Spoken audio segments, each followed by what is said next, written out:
I welcome this opportunity to speak to the people of America about a subject which I believe to be most important, and that is the subject of physical fitness.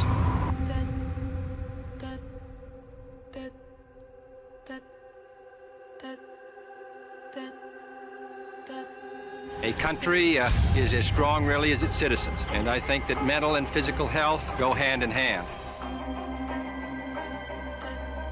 There is nothing, I think, more unfortunate than to have soft, chubby, fat-looking children.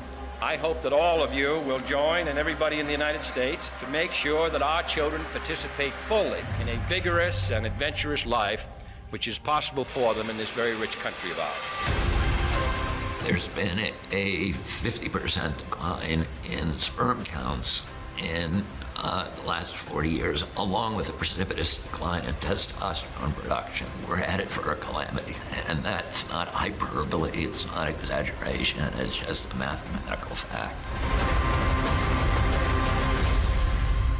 Would you recommend young men to tan their balls? To what?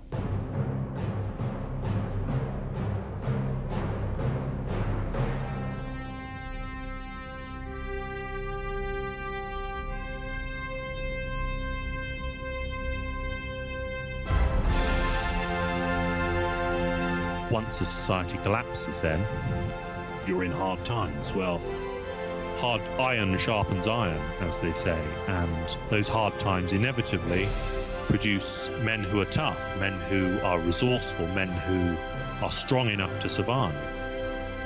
And then they go on to re-establish order, and so the cycle begins again.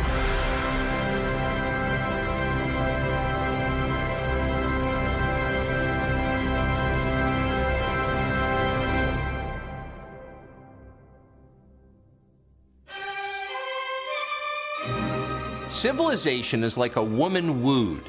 She's won by the love of the strong man and lost by the impotence of the weak one. The Greeks called this anacyclosis, the life cycle of any society. In a golden age, heroic leaders pursued transcendent goals, something bigger than themselves. They overcome challenge after challenge, and then they win. Then, surrounded by the wealth and the comfort they have won, they lose their life force. They become confused and isolated. They lose faith in themselves, and the civilization they've created begins to decline. Author C.S. Lewis warned of a West that one day would be filled with what he called men without chests, and we see that prophecy coming true today. We call them, less poetically, man boobs. They're a physical manifestation of something bigger, the decline of manhood, of virility, of physical health, all of which together threaten to doom our civilization. Testosterone levels in American men are declining by about 10% per decade, 1% a year. Sperm counts have plummeted 50% in the last 40 years. If that trend continues, we won't simply be weaker than our grandfathers, we won't have grandchildren of our own. Civilizational decline is not inevitable. We don't have to be the spectators of our own defeat. We choose this road, not just for ourselves, but for our children. So we have a responsibility to enter into the arena and make America healthy again. We just need the motivation. Chop, chop, chop. When you get to the cone, push off your outside foot, change directions. The motivation factor for young men Much better, boys. is to have a physical challenge that demands developing mental stability. Chop, chop, chop. There you go. And if you don't set that up for our young men, our boys, they won't develop properly. Ron Jones is an historian, a PE teacher, and the curator of the La Parati Archive, which is a remarkable film collection. The archive gives a glimpse into a country that was, and still could be. You've probably heard that American kids are getting soft. The marshmallow generation, some people call them. Well, these are American kids you're watching. The group of high school boys who just happen to be in the same physical education program. They attend La Sierra High School in Carmichael, California. La Sierra High School was it was the last great PE program in America, and it was put together by Coach Stan Laprati in the late 50s. Advancement depends exclusively on performance. The teachers designed it that way, and they say it's a key to the system's success. These boys strove for excellence. In Greek, they called the word arete. It means striving for excellence. And That's how the program was set up. It was that reaching for something higher. Every boy has an opportunity in this program to advance on the team. Blue team, red team, gold team. By the way, to be a Navy Blue at La Sierra High School, you have to be able to do a man lift and carry of a boy 10 pounds within your own body weight and carry him 5 miles without letting his feet touch the ground. If you raise the bar, the kids will generally reach up for it. And if you lower the bar, they'll generally go down lower.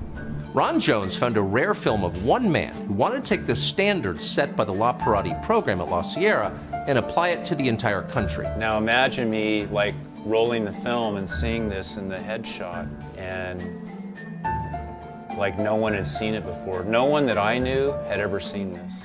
I welcome this opportunity to speak to the people of America about a subject which I believe to be most important, and that is the subject of physical fitness. JFK, he wanted all schools in America to model after La Sierra. It was so important and we didn't do it. We've got more and more stadiums with more and more people sitting and less people playing. And most people just see PE as a nuisance and something to cut, and actually it's getting cut left and right because of the pandemic. They're trying to take elementary kids and leave them in a seat 8 hours a day, trying to make up for the 2 years they lost in the pandemic, and the kids are literally losing their minds. And so what's happened is we have generations of young people now that they don't even know how to walk. Literally, I'm not exaggerating. We can't do what La Sierra boys did 50 plus years ago. Athletic, lean males today are having erectile dysfunction issues. So something is really wrong with our boys and our young men, really wrong. A country is as strong really as its citizens. And I think that mental and physical health, mental and physical vigor go hand in hand. He knew about that the strength of a nation depends on the strength of its men. And not just the men, I mean the women as well, but let's face it, you have to have strong men. And if you don't, it's not gonna go well. People oftentimes ask me like, why did we get rid of this? I don't have a logical reason why we got rid of it. Something tells me that something's going on and that somebody wanted us to get rid of it. I hope that all of you will join, and everybody in the United States, to make sure that our children participate fully in a vigorous and adventurous life which is possible for them in this very rich country of ours. I can't watch it without getting emotional, still. It's so powerful. That is real leadership. That's what we're missing today. We need a renaissance, and we need someone like JFK again, a real man that can stand up and deliver the message without apology. This is a challenge for us all. I'm Robert Kennedy, and I am the chairman of Children's Health Defense. RFK Jr. has taken on the fight for the health of America that was started by his uncle, JFK. After JFK's fitness initiative based on the La Parati program was scrapped, the country's physical health went down. More and more Americans are now chronically sick, obese, and hormonally imbalanced. But poor diet and lack of exercise are not the only causes of this. A study published in Obesity Research and Clinical Practice found that people today who eat and exercise the same amount as people 30 years ago are still fatter. How is that possible? The answer is simple. Chemical and pharmaceutical companies are poisoning us, our environment, our water, our food, our air, and they're doing it with the government's help. Well, I spent my career fighting the pharmaceutical industry, the chemical industry, the capture of the agencies that are supposed to regulate those industries and protect the public from environmental injury. It has not been a good career move, let me put it that way. It's lost me a lot of jobs and a lot of friendships. Powerful corporations are effectively waging chemical warfare on the country and on your body. But you're not allowed to notice this is happening. RFK Jr. is not the only one who's paid a high price for sounding the alarm.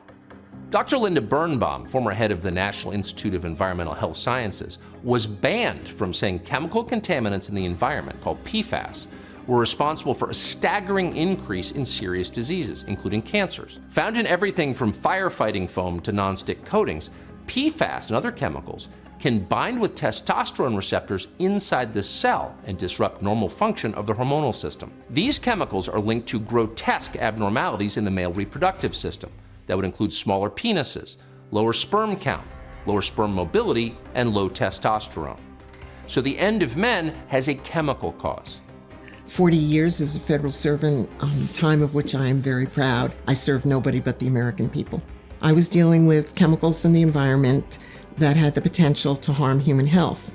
And I think there were people who were uncomfortable with that message. So there was some pushback. The pushback was immediate. The Department of Health and Human Services required clearance on her lab work. They denied her a salary increase. Reportedly, they tried to have her fired. Now retired, Dr. Birnbaum is free to tell the full truth about what she saw in the lab, what these chemicals do. I think one thing that we need to understand is for many of these compounds, there may not really be a safe level. In practice, studying the effects of these chemicals isn't simple. We have safety data on an incredibly small number of the 85,000 plus chemicals now approved for use in commerce. Why? Well, that's due directly to the influence of companies like agricultural behemoth Monsanto. Monsanto actually had a name for the way that it killed studies, which was called whack-a-mole. And whenever there was a new study that was proposed, they would figure out ways to kill that study. And they had a whole team of people within the federal government whose function it was, from Monsanto's point of view and from their own point of view, to kill those kinds of studies. You know, there's something like 85,000 synthetic chemicals, and they're regulated under a number of federal statutes. The way that those statutes were structured is that the chemical is regarded as innocent until it's proven guilty. And I think of the 85,000 chemicals, there are probably fewer than a dozen, maybe 24 at the most, that have never been removed. There are chemicals called endocrine disrupting chemicals, let's say synthetic chemicals that can impact our hormone systems. And some of them appear to actually have the ability to cause, let's at least say, decreased fertility.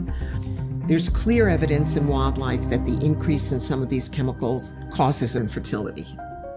There's a brilliant zoologist named Lou Gillette, who unfortunately passed away several years ago, who studied alligators. And there's a lake in Florida called Lake Apopka, and he was able to show that the alligators, the male alligators, had teeny weenies, and they had problems in their hormone levels, problems with reproduction. And that was related to some pesticides that had been released and gotten into the lake and impacted the alligators. Most of the chemicals, the synthetic chemicals that we look at, they're blocking the testosterone system and have been associated with lower levels of testosterone in the population. During development, hormonal changes are not reversible. It's really a demasculinization of the male fetus that can occur from hormones or chemicals that basically suppress the testosterone in utero. Hypospadias, which is where the urethra does not exit at the tip of the penis, but somewhere along the shaft, even along the way back. And then the other thing is problems with sperm. In Western nations, there's been a 50% decline in sperm counts in the last 40 years, along with a precipitous decline in testosterone production. And it's not only the sperm quantity, but it's also the sperm quality are declining precipitously, and we continue to lose about 1% per year. So you can do the math. We're headed for a calamity. And that's not hyperbole, it's not exaggeration, it's just a mathematical fact. And this is a chemical warfare on our country. And how are we exposed? It's gotten into the drinking water, or it can be in food, in consumer products, in many plastics. So we've got a wide range of potential exposure. They're really persistent chemicals. They essentially will never leave our environment. Some of them are also very, very persistent in us. And so pretty much everyone walking around today has some PFAS in their blood as well. We've created a life of such technology that now literally everything around us has endocrine disrupting chemicals in it. There's nothing that we can do to eliminate EDCs in our lives. There's a whole lot of things we can do to mitigate the impact of EDCs in our life. And I think that's what we encourage our clients to do. I'm Andrew McGovern, a personal training leader. I'm Gage Corns. I'm a fitness professional. Getting into a healthier state, being a healthier person, we have to do that through raising testosterone. T-maxing, testosterone maxing.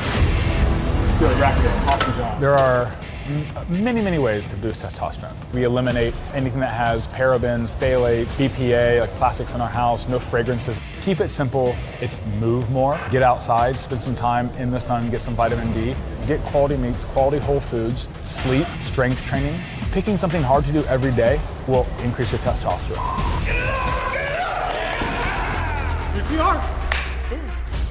My name's Jonathan Draney. I would describe myself as being depressed before. We have this farm, this homestead, and before, if I had a really long day at work, I would just come home and just feel like I needed to take a nap. Doing all of the things that can boost and raise my testosterone, I do feel more motivated, a lot less stressed over the little stuff. I feel like you can judge a man by the size of thing that upsets him. I don't feel like that type of thing happens anymore. I think when your hormones are balanced, you are not this aggressive person. You are a person who seeks to serve others. You're a person who seeks to transform others. We're designed to do hard things, especially as a man. And it's like a theme in our department of do hard things, and comfort kills. I've tried to set that example for my children, and it's fun to have my wife look at me like she hasn't looked at me in a long time. It's like, you know?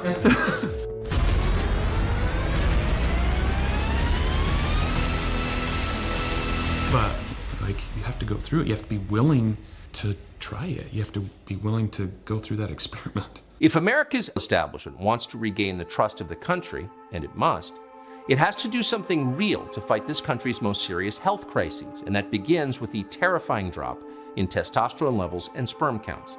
But in the rest of the country, there's a growing movement of Americans who are looking affirmatively for ways to get healthy, to balance their hormones, to regain their fertility. Effectively, they're experimenting on themselves, and they're sharing the results online. They call themselves bro scientists, half jokingly. We met some of them at a ranch outside of Austin, Texas, to see what they're doing. Bro science to me is based on actual published studies, but a lot of it is self-experimentation. You know, there are very few, if any, peer-reviewed double-blind studies to answer the kind of questions that most bros want to know. So instead, we just have to rely on our own experience. So the big divide between bros and scientists or doctors would be this. A real scientist, and most doctors aren't real scientists, would say your testosterone level is going to decline by 5 or 10% every decade, and this is just the way it is. This is your body, and this is how it works, right? Well, of course your muscle mass goes down with age because most people aren't active. Most people are just the default. Of course your VO2 max, which is a cardiorespiratory function, of course it goes down because you're not doing anything, right? So bro science is proscriptive. Bros treat aging as a condition that should be militated against. And that's due to the belief that your body is something that can be fixed or repaired to some degree. And through self-experimentation, I cleaned up a lot of skin issues by removing gluten from my diet. And that's just one example because it doesn't work for me. Another example is the raw egg thing. I'm a faithful raw egg slonker. Thank you to the raw egg nationalists for preaching that gospel to all of us out there. If the bro scientists have a spiritual leader, it would be a man who calls himself raw egg nationalist. Here's his message. The enemy today is what I like to call soy globalism. The globalist aim is to destroy nations and local communities, and they do this by isolating communities and sickening them through food, and also through so-called medicine, and all the dreadful chemicals we're exposed to on a daily basis. The globalists want you to be fat, sick, depressed and isolated, the better to control you and to milk you for as much economic value as they can before they kill you. That's soy globalism in a nutshell. Own nothing, live in the pod, eat the soy. The best response to this is a strong politics of nationalism. The nation is only as strong as the individuals who make it up, and that's where raw eggs come in. Eggs are a superfood, packed with protein, fats, vitamins, minerals, and anabolic cholesterol, the absolute opposite of the disgusting rubbish that the globalists want you to eat. Eggs are cheap, can't patent an egg. By making the individual strong, you make the nation strong.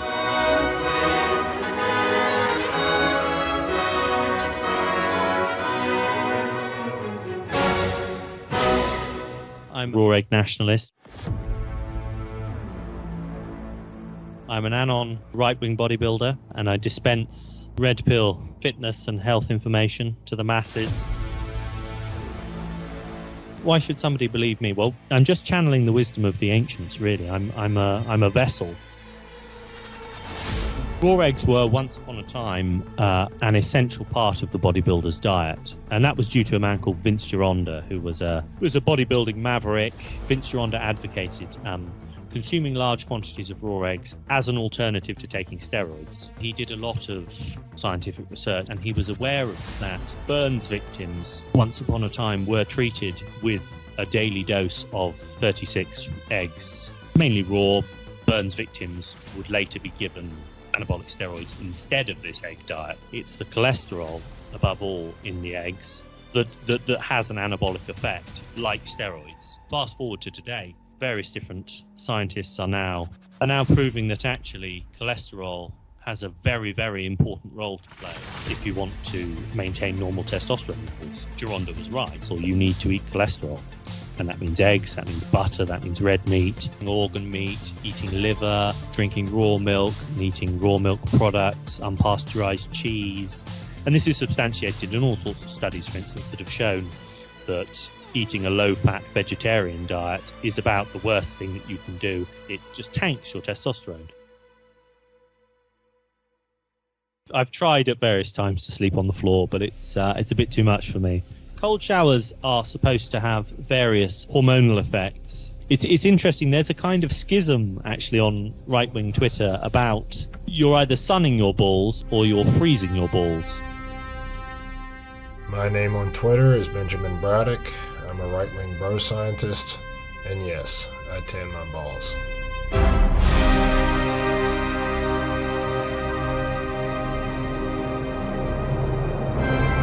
The bro science behind ball tanning is generally that it feels good, so do it. The bro science behind it is based on very real science that's emerging, and that's the benefits of red light therapy.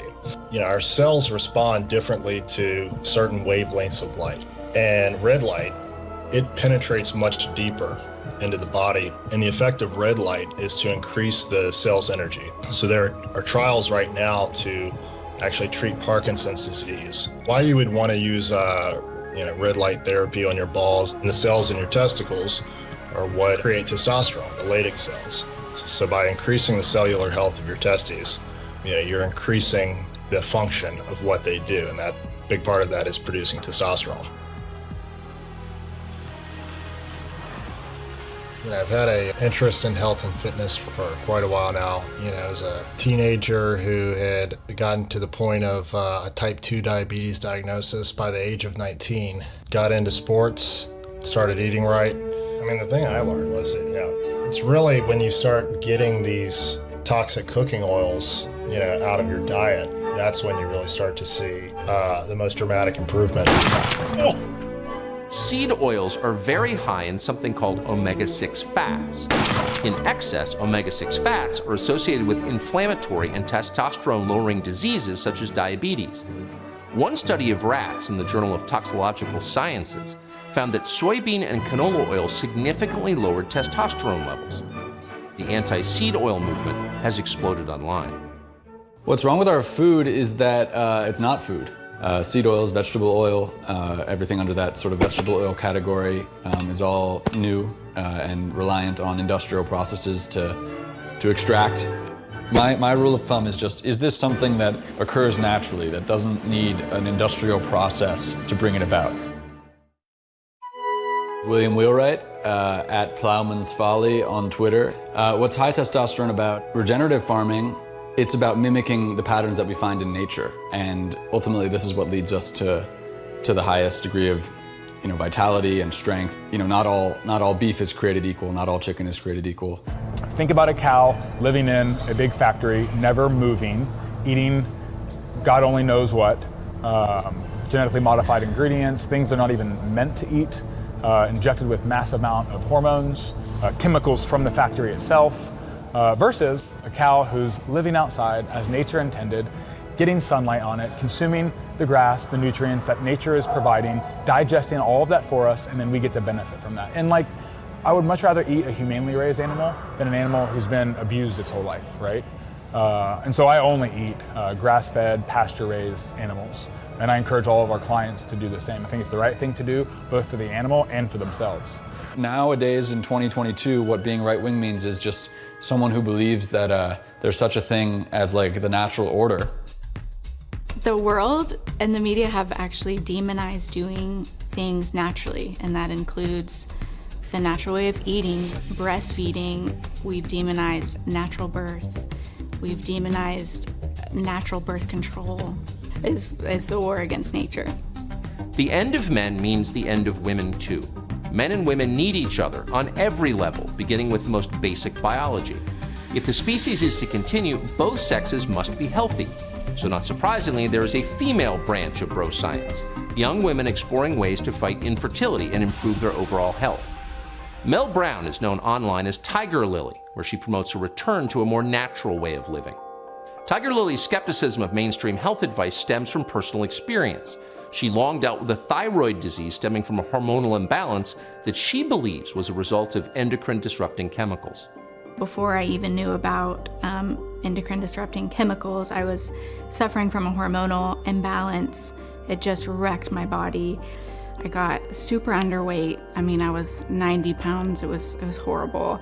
And my hair started falling out, but I was having crazy panic attacks. But I knew it wasn't a mental thing, because I'd never struggled with anxiety ever in my life. I knew it was a symptom because my body was also showing other symptoms. And so I went to the doctor, like one would, and the very first solution that I was given was, oh, you're depressed, let's give you Prozac and let's give you Xanax. At that point, I just said, that's not the route I'm gonna go down. I've seen what can happen when you're on SSRIs long term. So I just went on this journey of low toxins and just being as natural as possible and eating pesticide-free food and doing things that would benefit my body, and my body healed.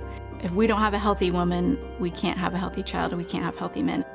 Breastfeeding is a very polarizing conversation because there are women that can't breastfeed. That will always be a thing, and so we are thankful for formula. But in the United States, if you look what is in formula, it's shocking. It is corn syrup solids, and babies don't have fully formed kidneys, so they can't detox like a grown adult could.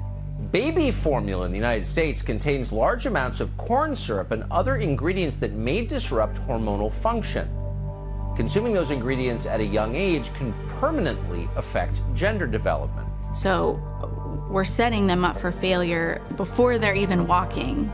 We are putting a dent in their fertility. If men can't reproduce, then the world's over. It's the end of man. Our children are swimming in a toxic soup, and no one seems to care. Post-pandemic, fewer and fewer Americans trust the science. Why? Well, many have come to believe that government, corporations, and health professionals aren't really looking out for them. Dr. Paul Turek of the Turek Clinics is one of the few who seems to understand the stakes involved. My name is Dr. Paul Turek. I'm director of the Turek Clinics, which are men's health centers in San Francisco and Los Angeles. Some people call me the sperm whisperer. I think young men in America are probably one of the most underserved populations in the nation. And it's sad. They have a pediatrician until they're 16 in general in America, a developed country, and then their care drops off the face of the earth until either they're in pain or their life is threatened. And I have tried to battle that for years, change the culture. Dr. Turek understands that shaming men about their concerns about low testosterone and low sperm count prevents them from getting the help they need.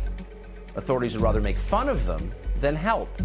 And they go for care for that, and they'll get ignored because maybe they're told they should deal with it or that's what it's like. You just have to listen, really, to young men and give them a ground and let them legitimize their complaints, whether they're real or not, whether you can define them or not, or solve them or not. When the authorities stop doing their jobs, citizens have no choice but to fill the gap. No one in Washington seems interested at all in why testosterone levels are dropping. It's a joke to them. Just watch their reaction to the preview of this episode. I gotta say, coming from a Fox News anchor, that is a refreshing and positive celebration of homoeroticism. Good for you, fellas. Good for you. Why are they all naked? This doesn't make any sense. Okay, this trip into Tuckham's dreamscape is absurd. I mean, testicle tanning? You can't watch that and not see how homoerotic it is. Some pretty blatant fascist posturing. So if men want to stay male, they must be fascists and also gay. That's what the media tells you. If you care about your health, if you want to stay fit, you must be a right-wing extremist because good people are fat and passive. This is a slur that is used to prevent healthy forms of male association, so that even basic friendship is now suspect. Masculinity, as a result, has retreated into pathetic spaces like the man cave. So if you're a man and you want to get together to do anything other than watch a sports game and get intoxicated and eat wings with women with boobs hanging out, then you can do that. I call it bacon and boobies masculinity. That's the only permissible expression of masculinity. The recent attacks, these are coming regularly now from the regime media, is going to the gym is far-right behavior. Physical culture is far-right behavior.